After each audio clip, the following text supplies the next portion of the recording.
Hello, hello, hello, everybody. Thank you all for the invitation, and Vinat as well. It's in the air or whatever, but yeah, it's great to see everybody. For those of you who know me, I've always stayed in the periphery of my parents' work and kind of escaped on my wheels, whatever form of wheels I had.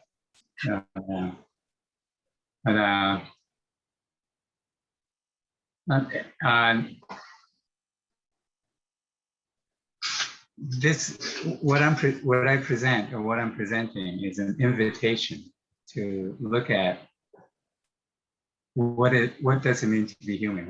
What is it to be human?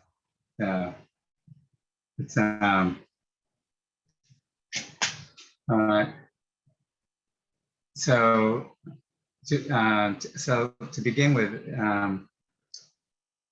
I enjoyed Bill's talk, Bill Tara's talk, and it was great to see him. I haven't seen him in years. And to give a little bit of a background, I consider my mother as the number one most influential person in my life. And one of the things that she told me, which I lived by when I was 4 years old, is to always trust my feelings. And it's the feelings that are primary over our intellect. The intellect is secondary. And she always knew when I was following my feelings, and she never questioned when I was. So for example, when I was 14 and I was sitting in school, I never liked school, and I was not a very good student. I was failing 2 classes, and all of a sudden it hit me that as I'm sitting there looking at the clock, waiting for the school to get over, that my ideas of myself being handed down from school, this grading system, and seeing that I was a failure in English and mathematics and whatever subjects that I wasn't doing well, which were basically all of them. I only did well in art and foreign language. So other than that, so I suddenly saw the fallacy of that whole system of grading, that they had nothing whatsoever to do with me. And for me or anyone to accept that as any kind of measure of anything was fundamentally wrong. So the following year, a year later, I'm looking at school, outside the school, looking at it, and all of a sudden, through feeling, I saw that it was the whole system of schooling, and looking in the context of the whole world, with the Vietnam War and all the whatever famines, or all these human problems all the problems humanity was facing. I saw that school was an aspect of that.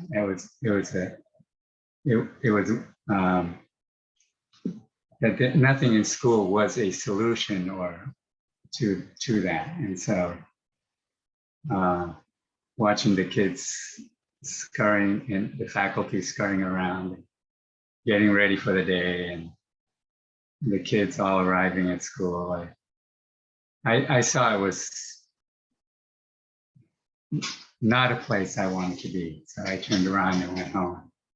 And I told my mother, I'm finished with school, I'm not going back. And she never asked me a question. She just said, okay. So anyway, so she was the biggest influence in my life. The second one is George Ohsawa, and Bill Carr talked a lot about George Ohsawa in his presentation. And so I don't need to say a whole lot about him, but I knew him up until the last time I saw George Ohsawa was when I was 10 years old, 1965. I would spend the summers with us growing up, and every so often, I would listen in on his talks or his lectures, and he would say things which really resonated with me. I didn't understand them whatsoever, but they really resonated with me. Like one of the things he said was that you're responsible for everything in the world. Everything that happens in the world, you're responsible for. And something about that was puzzling, but at the same time, it resonated with me. And so throughout my life, not so much when things were going great, but when things were not going great, I would ask myself, how am I responsible for this? How am I responsible for this? So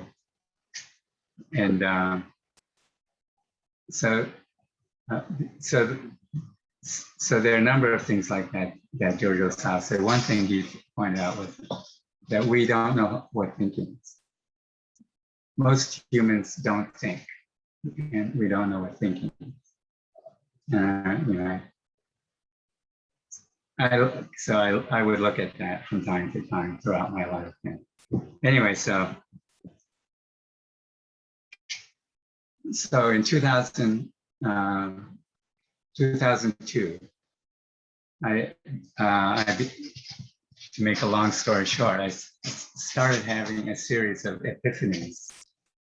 I was driving a truck at the time, for many years, driving a truck.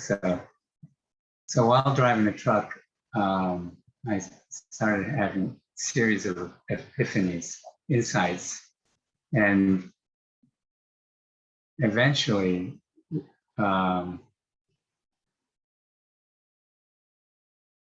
I saw what thinking is. And in this scene of what thinking is, there was a scene of the space between thoughts in the thinking. And so inadvertently, completely effortless, I didn't do anything. The thinking stopped for 2 weeks. And in that, there was a scene, a revealing of what we really are as humans. And so that's what so the invitation is to look at that with me, in conversation, or continue to look at that, regardless of what I have to say. So what was seen is that we as humans, I call this the human dilemma, is that we don't know what we are, and we don't know that we don't know. So I'll repeat that. We don't know what we are, and we don't know that we don't know. So we go through life ignorant, completely ignorant as to what we really are, and we never question that. We don't know that we don't know. Okay. And so the symptoms of this ignorance is fear,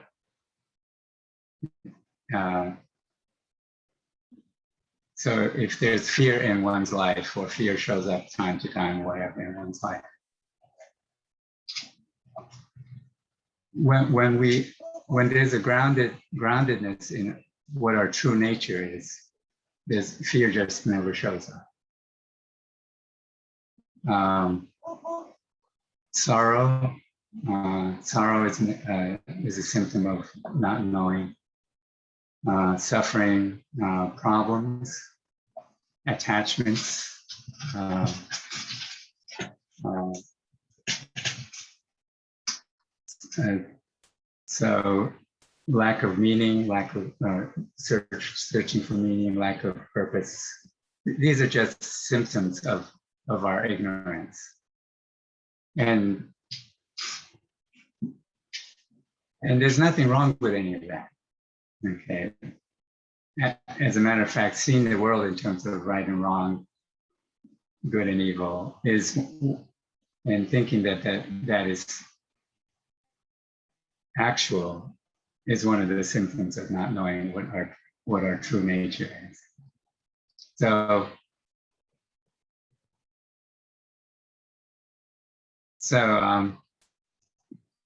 during the 2 weeks of where there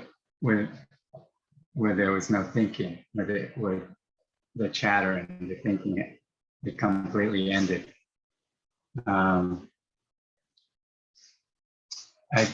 What was revealed, over that period of time, I've come up with a map.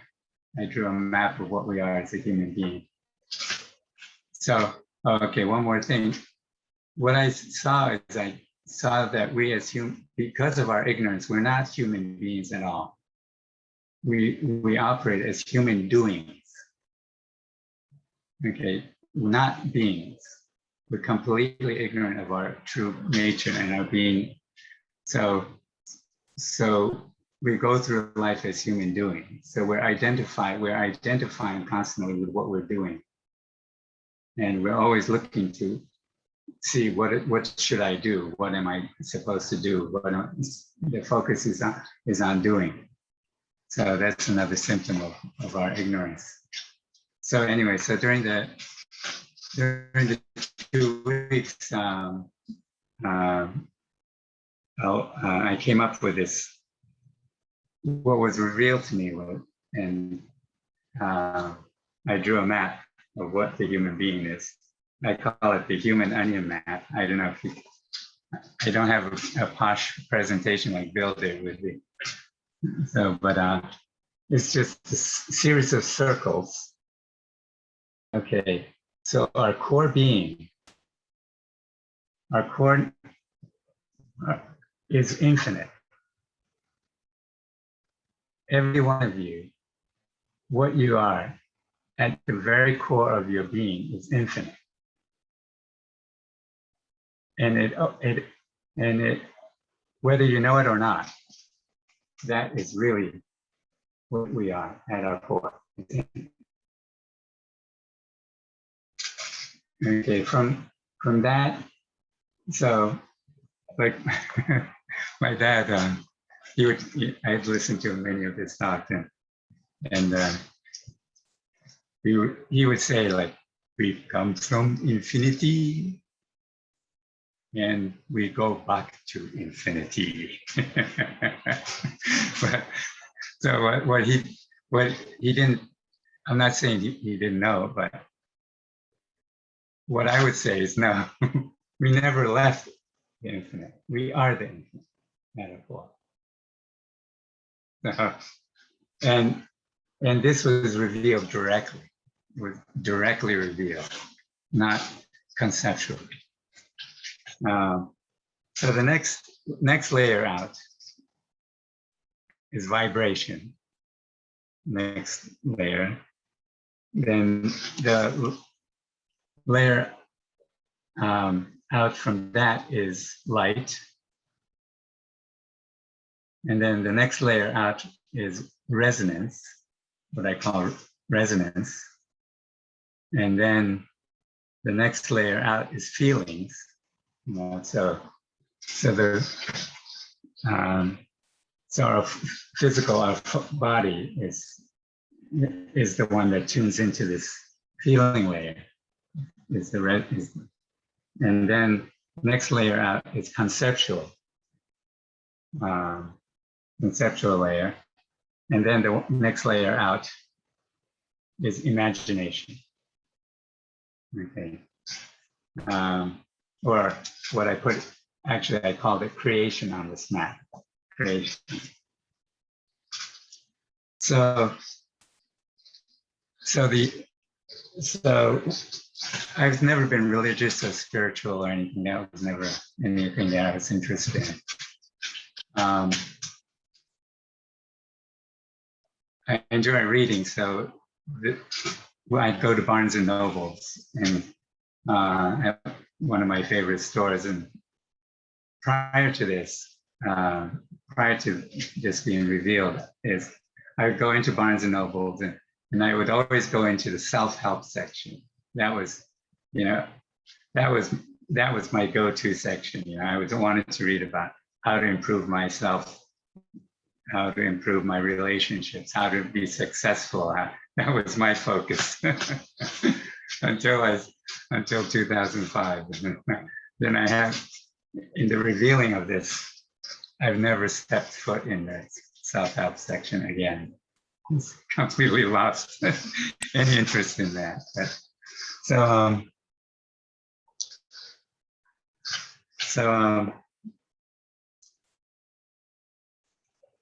Let's see, where am I going? So, and the other thing that was revealed when this was revealed is that the key things in seeing and understanding our true nature is in understanding what languaging is, and what thinking is. And for the most part, we're completely ignorant of what they are. So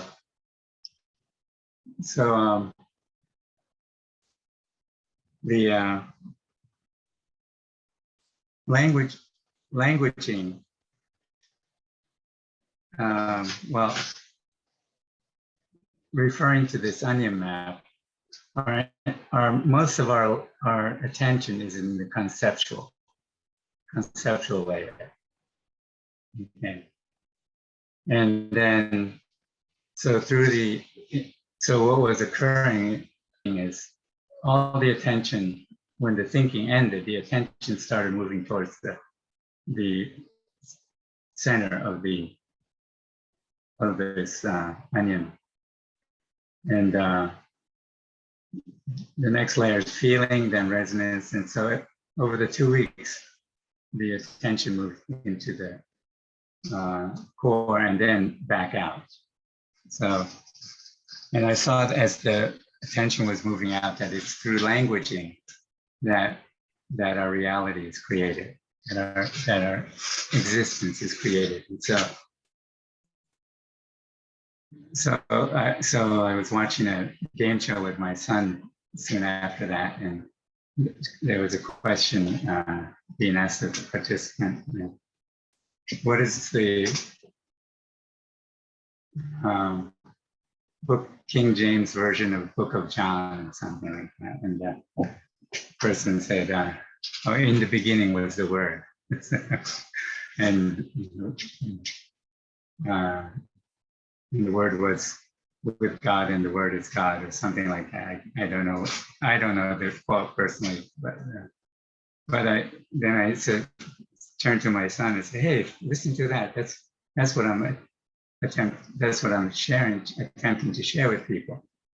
Because what I saw that's referring to is language, and in the beginning, beginning implies time, and without languaging, there's no time.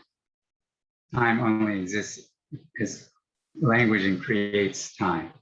So, and at our core nature, we're actually timeless, because there's infinite. There's no time. Time, space, and the infinite. So,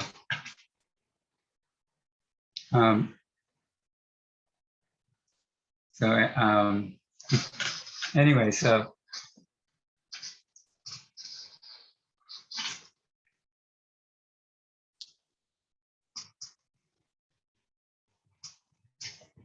what we are,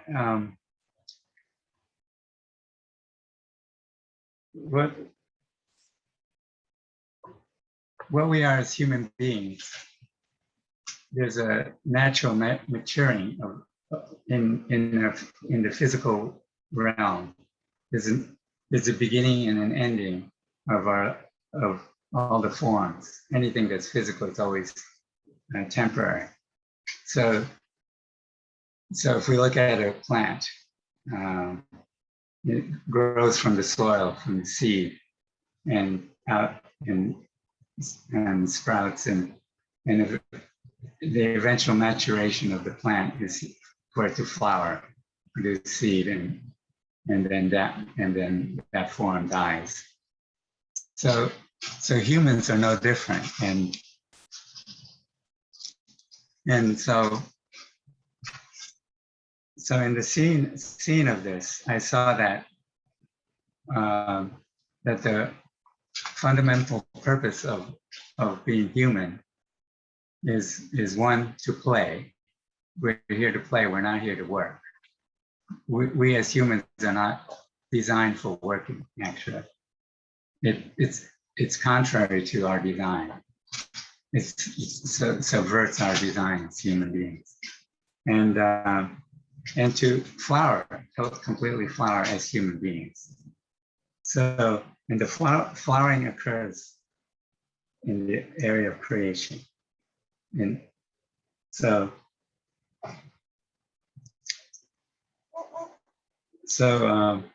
and creation occurs in relationship with each other, and through languaging. And so the saying, made in the image of God, is, I saw that this is what it represents: infinite being God and the creator or creation. And then we as humans, when we flower, we are creative beings. So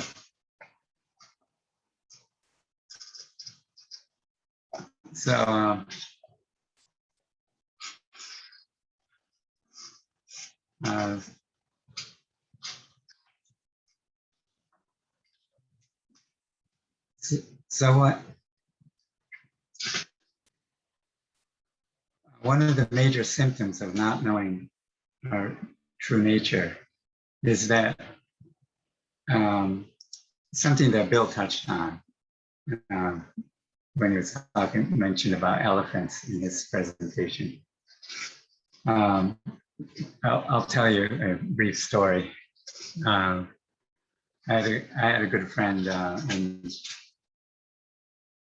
in college. She went to she was studying to be a wildlife or nature biologist, and so during the one summer, she interned at a wildlife preserve in Canada, in Manitoba, and while she was there, she and the other fellow students, one of the fellow students, found a crow, a baby crow that had been abandoned. And something must have happened to the mother during the time that they were there. And at the end of the summer, when everyone left to go back to the United States, he was driving in his van, and he had the crow with him in his van. And so he comes to the border, cross back into the United States, and the immigration officer sees the crow in the van, and he says to him, "Oh, you can't bring that crow into the United States." He said, "Okay." He opened the door, and the crow flew out the van, took off, and he shuts the door. And the officer says, "Okay, come on, go on through." Goes down the road, pulls over to the side, opens the door, and the crow comes flying back in. So human beings, unlike other animals, have two realities that we live in. One is a fictional reality, and one is the actual. Animals, plants, nature live only in the one, which is the actual. human beings, because human beings have the capacity for languaging, can create a separate reality, separate from the actual reality. And it's a linguistically created reality. And then we agree on that reality. We make agreements within this fictional reality. And then we mistake this fictional reality for the actual. So, and there's nothing wrong with the fictional reality. That's one of the aspects of being human. That we as humans have the capacity for languaging and creating this fictional reality. That's just an aspect of being human. We can't, and so for example, like without this capacity for this creating a fictional reality, we wouldn't have a sense of humor, for example. So it's not that there's anything wrong with this. It's just that our attention is fixated in that, and we don't see it for what it is. So the United States of America, Canada, Portugal, Israel, whatever, only exists for human beings. No animal, it does not exist in the reality of other beings on Earth other than human beings. So in this fictional reality, it's an agreement that we have. Okay, this is Canada, this is the United States. And money, like for example, I go to the store or whatever and pull out my money, whatever. If I go to a dog and he's got a bone or whatever, and I say, "Hey, dog, I'll give you $10 for that bone." The dog's gonna, think I'm nuts, or he could even understand what I'm saying. If he could understand what I'm saying, he'd probably say, "What, are you crazy? What do you think, I'm human?" No, anyway, so dog.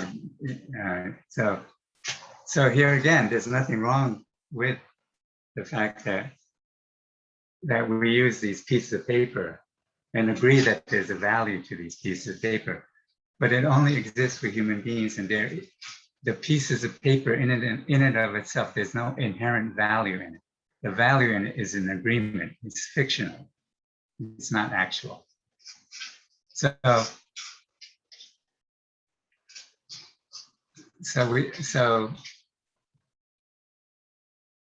as it turns out, speaking for myself, and I think this is probably true for most of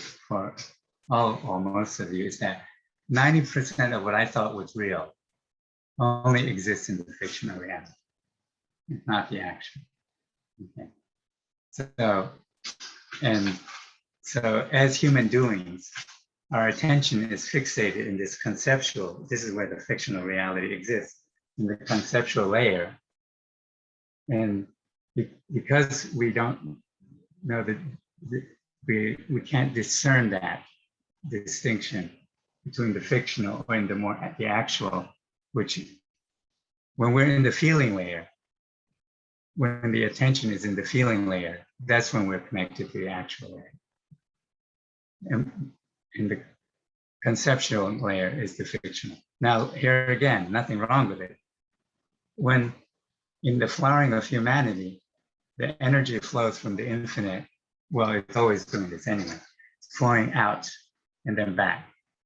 So one of the things that we as human beings do is we actually are, in our design and purpose, is recreating the infinite. Because through us, the infinite is, we're an expression of the infinite, and then the energy is flowing both ways. So we're here to play, and we're here to recreate the infinite. Okay, so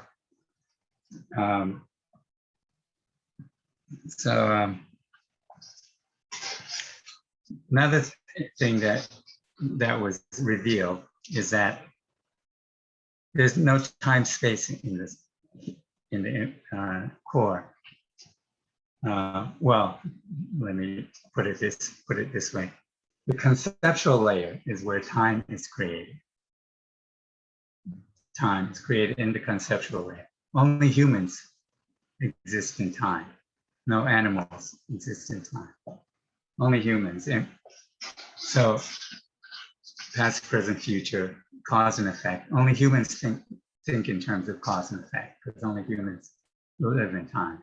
But here again, we don't recognize that time is a fiction. It's not actual. Nothing wrong with it. If we didn't have time, we couldn't all get together on this such and such a date, such and such a time, etc., and get together and tell jokes and laugh and whatever. So the feeling layer is always present time, is always in the moment. And then the resonance layer transcends time. So people who are clairvoyant, they have they're able to, their attention is able to move into the layer of resonance and see beyond time. So anyway, so and there's so much that I can share, but Norio, there was a question from Lisa asking if our suffering, our problems, our fears only exist in fictional reality. yes, exactly. So because we're fixated in the conceptual layer of our onion, we don't recognize that the fear and suffering only exists in the conceptual reality. It does not exist in the actual. And so there's so much I could share, and what I really enjoy are questions, not anything I have to say. What I call what I have to say Norio nonsense. So, but before I move into questions, the time is I mean, I love to spend hours engaged in questions and looking at all of this together.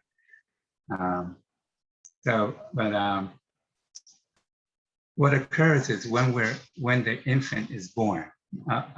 I'm going to describe how we as humans become fixated into the conceptual layer of the onion, and then so when we as humans are born, we're born, the conceptual and the creation layers are dormant. They have not yet developed when the infant is born.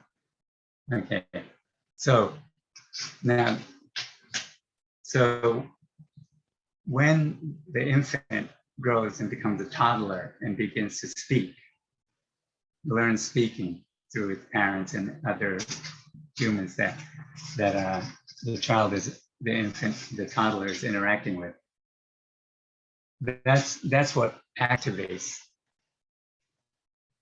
the conceptual layer. It's activated in relationship with others, and learning to speak. Okay, and also when a child is born, when an infant is born, the infant doesn't think. There is no thinking. So, and once the toddler begins to think, and once it begins to language, begins to speak, that's all. So now, so as a toddler, we're given a name. We say, okay, you are Norio. You're Japanese. You are, etc. Okay, what is Japanese? or American or whatever. It's an idea. It only exists in the conceptual layer, like the United States and Canada. It's fictional. It exists in the fictional reality. Now, here again, nothing wrong with that. So, you're a good boy or you're a bad boy, whatever. Those are. It's all. So we as children, as a toddler, we accept that as who we really are. These labels, which only exist in the conceptual layer. So once there's an identifying with an idea, with a concept, everything that you think you are is only a concept. Okay, so once we begin to go through life as a concept, it fixates the attention flowing through us in this conceptual layer. We lose touch with what the actual is, because in the actual layer, you do not exist. There's a physical form, but Norio, Kushi does not exist in the physical form, in the layer of feeling. It only exists in the conceptual layer. And this lack of, and so we lose our ability to see the distinction between the conceptual and the actual, the fiction and the actual. Now, we as humans, we play, when we see this, then this conceptual layer becomes it becomes a place of playing with each other, space of playing. And when we see that, we can get together in relationship and create anything. There are things that we can create when we're in touch with this, which could never exist if we didn't get together. So, but we're completely ignorant of this creation layer, that we're fixated in something that only exists, an idea, in this layer, the conceptual layer. So everything that I think that I was told I am, Norio, Japanese or American, whatever, smart, stupid, whatever. Are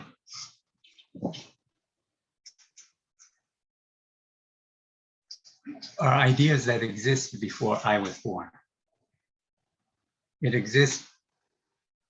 I didn't create the English language. I did not create the idea of being the Japanese or an American. Those existed prior to us being born. So everything you think you are existed prior to you actually being born. And then we're told this is what we are. And so it's like putting on a piece of clothing. And then I think this is the clothing, is who we are. So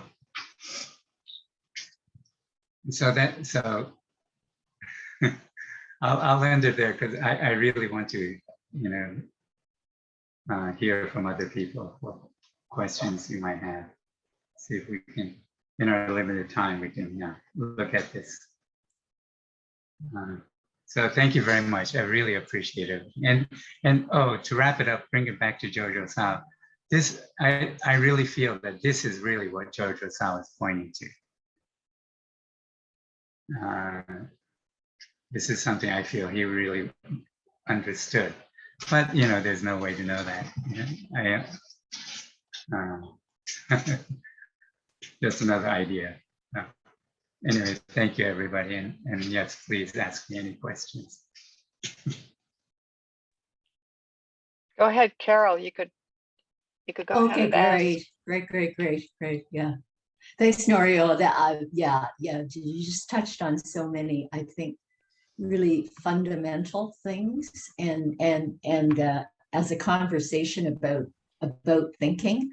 I really get the whole thing about languaging, and if I could make a few comments. one is the last thing that you were talking about, which I will call identity. And I think one of the pathways for what I consider my path of healing is that it's very common for human beings to take on the identity of not being lovable and not being enough. And the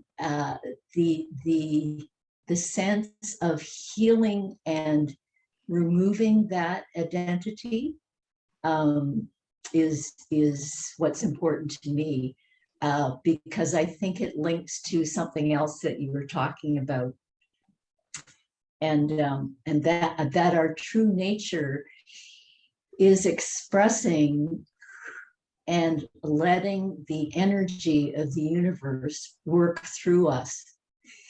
And where I am inspired by other human beings, it's when they know how the energy the universe wants to use them, and they get to do that every day. And it usually contributes to other people, and it's easy to see that in a true artist, whether it's music or painting or whatever, that it contributes to the heart of other people. But anyway, I just appreciate that the energy of the universe is infinite. And it's interesting, I think the macrobiotic lifestyle is actually asking us to clear out and open up and keep that channel as open and wide on a daily basis, including what am I thinking about myself right now? If I feel fearful, for example, about speaking, that's not who I really am. And using Bill Terra's thing, and from another school of thought, one of the important things for me to ask is, in creating my moment by moment life, is what is the possibility that I'm being?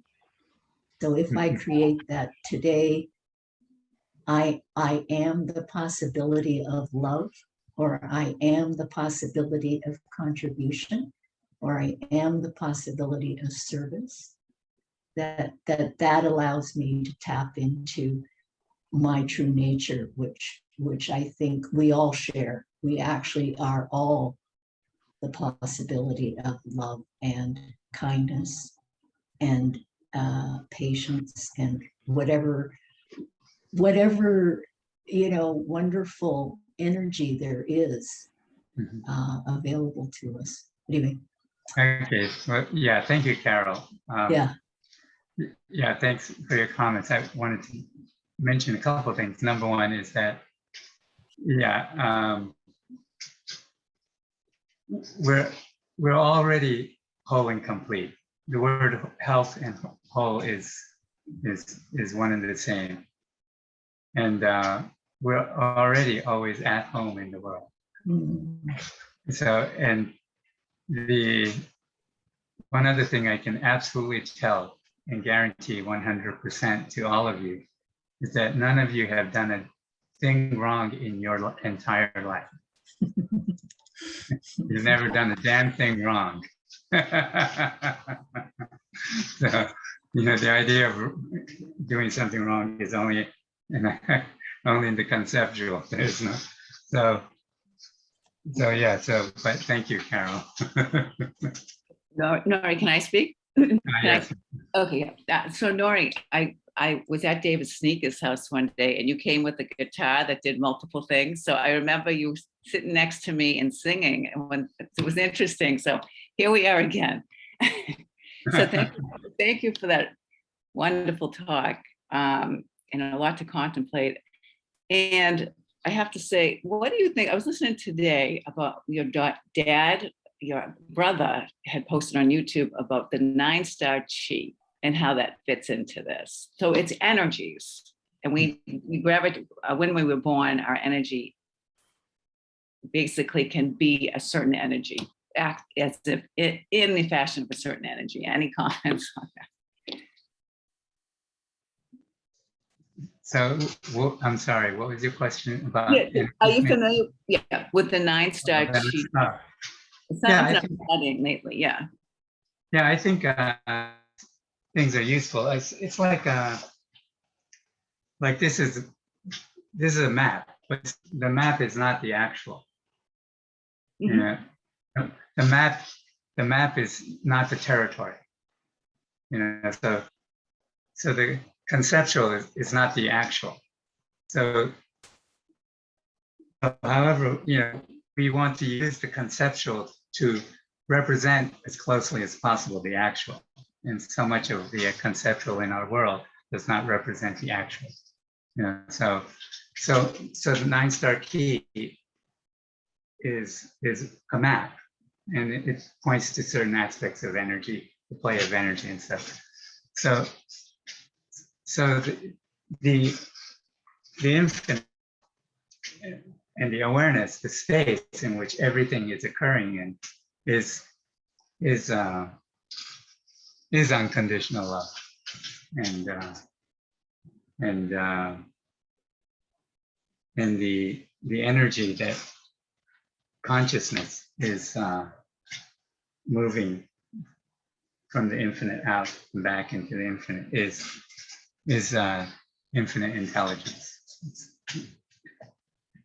It's not just energy, meaning that what I mean by that not being just energies, it's also intelligence. It's the infinite intelligence itself, which is so yes. So yeah, thank you, Michelle. Yeah.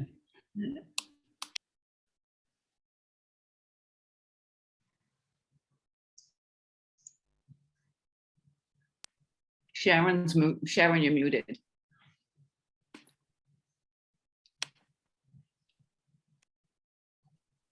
Thank you, Clara. I'd like to ask a question. I missed the ring around from infinite, and what was the next ring? Vibration. Vibration. Beautiful. Okay, so my question is, how does someone loosen a fixation of self that is stuck? Well, since the someone only exists as a concept, and it's not an actual, someone can't do anything about it. Like expecting Tweety Bird to be able to do something. So, however, it can be seen. It can be seen, and the scene in and of itself opens the door for the attention to move into the other layers. Thank you. Yeah. So in actuality, everything you think you are cannot see, and it's not what's seen anyway. In the seeing, when we then say, "Oh, I see. I'm looking out the window. I see a tree," but the eye is only a concept. It's not doesn't have the ability to see. Okay. The scene is already there, pre-existing the words "I see a tree." So in that same way, you know, so once there's a claiming and believed to be true, believed to be actual, it fixates the attention in that, just in that act, the fiction reality. Yes. So I mean, another thing, for example, is we talk of mind. I changed my mind, etc. There's no such thing as mind. Mind is not actual. You know, nothing wrong with it, but because we're just not in touch between the fiction reality. We can't discern the fiction reality to the actual because our attention is, as a toddler, we accept this identity, which is only a concept, as who we really are. None of us had any choice in accepting that and not questioning that. The trick or the joke is that all of that is not what we are. We're much more than that. That's just the game piece. If I want to play the game of Monopoly, I need to have a game piece. If I want to play being human, I need a game piece to play human, but it's only a game piece. Oh, that's a great way of seeing it. Oh, thank you so much. I love this. You're very welcome. Thank you too.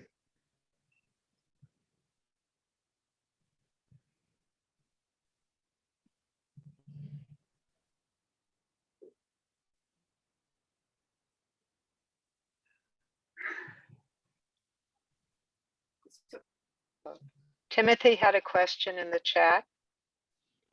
Timothy, are you there? Oh, there you are. You could unmute us.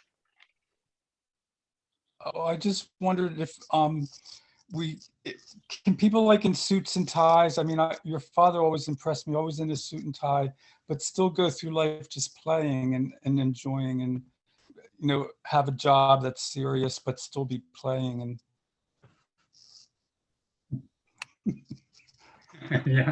yeah, that's, I mean, regardless of how we're going through life,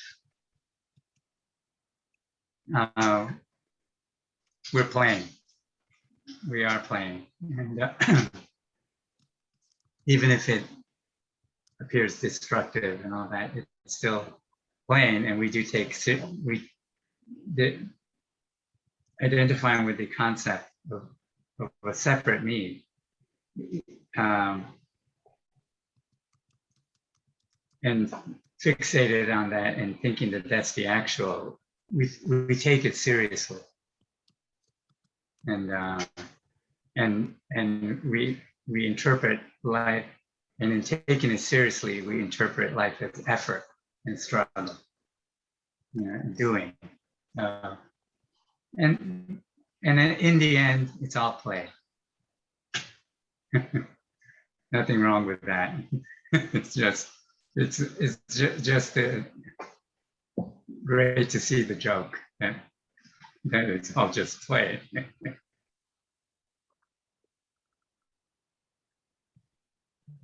Norio, have Yes. you committed any of your thoughts to the written word that we could acquire to pursue your ideas further, a book or articles or anything like that?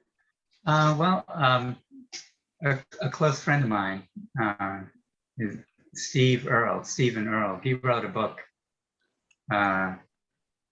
Awake at the Wheel, and subtitle is Norio Kushi's Adventures of Norio Kushi and the Unmasking of the Phantom Self. So everything that I can identify with, I refer to as the Phantom Self. In the scene of this, in the revealing of this, what we're looking at together now, I saw the self is just a character on it, in an opera. In my case, it's a bad opera, and so I immediately the words "Phantom of the Opera" showed up. So I could start. So I call what I am the Phantom Self. And so when we're not in touch with what that it's only a game piece, then the way in which we think is subverted. Instead of real thinking, as George Ohsawa was referring to, we're now thinking in a repetitive way, with continual old thoughts, justifying the existence of this justifying that the phantom is real. And so that way of thinking I refer to as phantom selfing. And so so in the scene of this, there's what real thinking is when there's no thought about a separate me, when the thinking is, and when there's no me involved in the thinking, there's no identifying, then the energy moves freely through the conceptual layer out. That's when there's a possibility for real creation, real creativity. Thank you, Gretchen. That is huge. Thank you, Norio. Greg is here. We have a couple minutes until on the hour. That's huge. It's huge. Yeah, I have a lot of fun, playing with other people and looking at this together with them. It's nothing I know. It's something that is seen. And, so I'm only the messenger. I thank you for being the messenger very much. Yeah. If I enjoy sharing this, and if Ginat is interested, we could put together something that we could spend, focus on this for anyone who might be interested. That would be great. Yeah. Thank you. Okay.